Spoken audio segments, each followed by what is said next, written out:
My name is Emily Jacobson. I'm from Yankton, South Dakota, and I teach at the high school. I have a 3-year-old, Pacey, and a 2.5-month-old, Hannah. Pacey, I think because he was early, he is super wild, runs all over the house. Hannah was only born a week early, and she is super calm. She only cries when she's hungry, so it is very different, but they're both awesome. I felt so sick and I couldn't stop throwing up. I called my sister, who's older and just had a baby like 6 months earlier than that, and she had said, I'm sure it's just Braxton Hicks contractions, you're fine. But then it was about 30 minutes after I had stopped throwing up, I kind of felt something on my stomach, and so my husband and I both came to the ER. She had said, I think you might be in preterm labor. And so we went to Sioux Falls, we sat down with the doctors, and they had looked at the scans and everything, and they still had decided that it was preterm labor. So they sent us home the next morning, and the whole way home I couldn't stop throwing up again.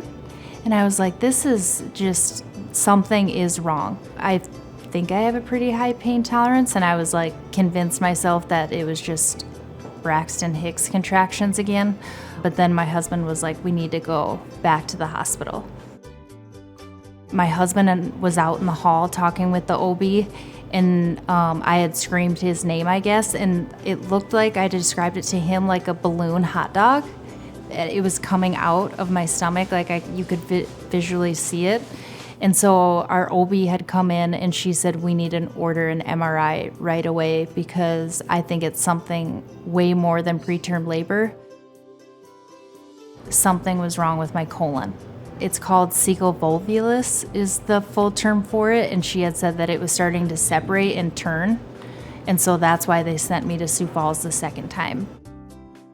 I was so out of it, but I do remember when I was in the ambulance, the nurse who was with me, who did the taught the classes online, she was with me, and the ambulance driver, and they were making jokes back and forth, and I remember laughing. I remember thinking in my head, like, this is exactly who I would want to be with, like, if I don't make it. Like, I just always remember, even when I had gotten home, I'm like, Barry, who is my husband, I said, we have to write a thank you to the ambulance driver because he was amazing.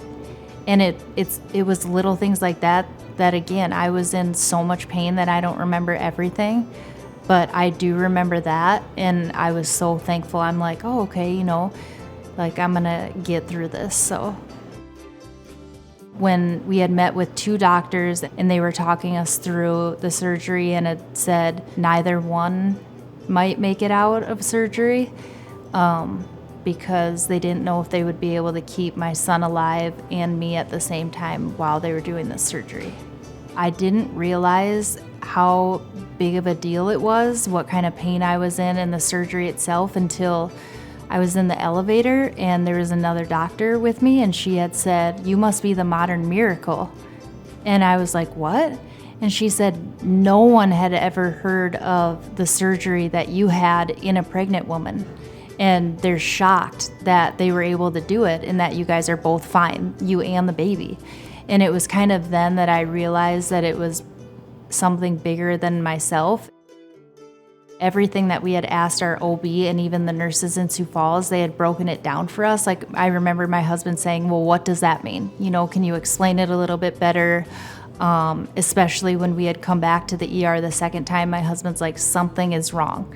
And Dr. Scholes had agreed. She said, yes, something is definitely wrong. Here's what we have to do, and this is what we'll see if we do it.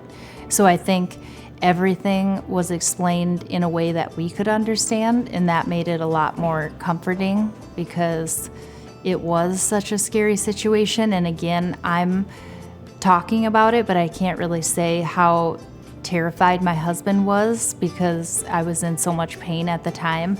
But I think my husband was very worried.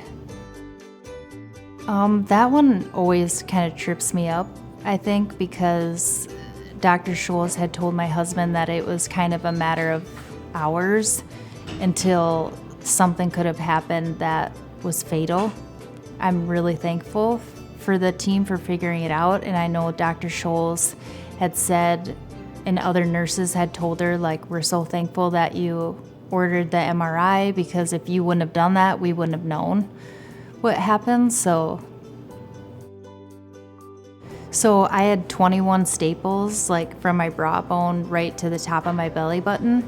They had discharged us, and my dad had come to stay with us because I couldn't really move with the staples. It was pretty painful. We were at home, I think, for 6 days, and my water broke.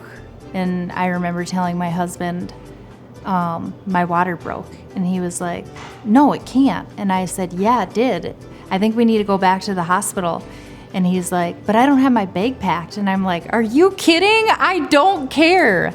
We need to go back to the hospital. So then we came back here. And he was born, I think, within the hour with Dr. Abley. So I was a little nervous at first because Dr. Scholes was my OB for 32 weeks. But Dr. Abley introduced herself. She was a very calm presence. She had come in, and then she had said, you know, I understand that on your birth plan you want to have an epidural, but I think your baby is going to be born too soon. I don't think that you can do that. And then I actually remember showing her my stomach and saying, I have 21 staples. I cannot have a baby without an epidural. And so they had gotten the guy to do the epidural, and everything worked out. Dr. Abley is an angel. She is amazing. Since he was so early, they had called the care team from Sioux Falls, and they had come and they let me hold him, but then they hooked him all up to the incubator, I think it was, and then it was like 10 minutes, and then we were in a corner room, and so we got to watch him take the helicopter to Sioux Falls, but I had preeclampsia, so I had to stay for 24 hours, but it was nice to be able to see him go, and everything that they explained, and it was really step by step. I did not know what to expect. I mean, I took the classes online, my husband did too, but when you're in here, it's a totally different experience. But I think, again, every nurse, when they came in, when they changed my IV, or when they said you have to take this medicine, they explained why, and in a way that I could understand. So that really helped me. It is the best option. I could never talk or say enough good things about the health system. Are you one of Brookings Health System's grateful patients who would like to give back to us? Learn more about how you can give back at brookingshealth.org/mythanks.